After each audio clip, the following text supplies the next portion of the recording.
Сүйдім мен сені. Алланың бұйрығы менен. Домбыра көңілім шертедай бір күйдейрен.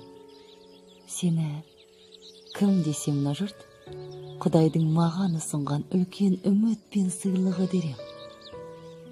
Өзімді өзім азаптап, әуре етіп мүлде, бір өлең жаздым.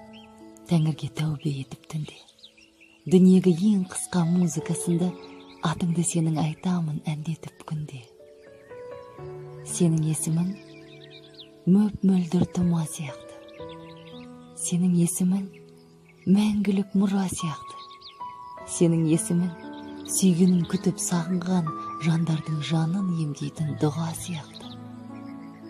Тіл көзден сенің атыңды сақтасын Алла.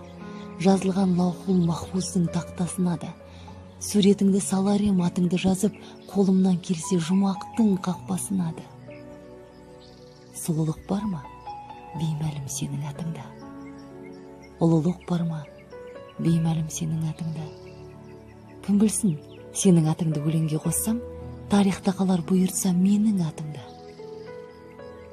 Сүйдім мен сені, Құдайдың құдіретімен. Құтын қашырып сезімнің құдын кетірмен. Періштелерді шақырып сенің атыңмен. Жын сайтандарды үркіттім суретіңмен. Періште біткен атыңа арбалып жүрсін. Жын сайтан қашып тығылып сандалып жүрсін. Атыңды сенің айтпаймын тірі жанға да. Бұл қандай ат деп күллі адам таң қалады.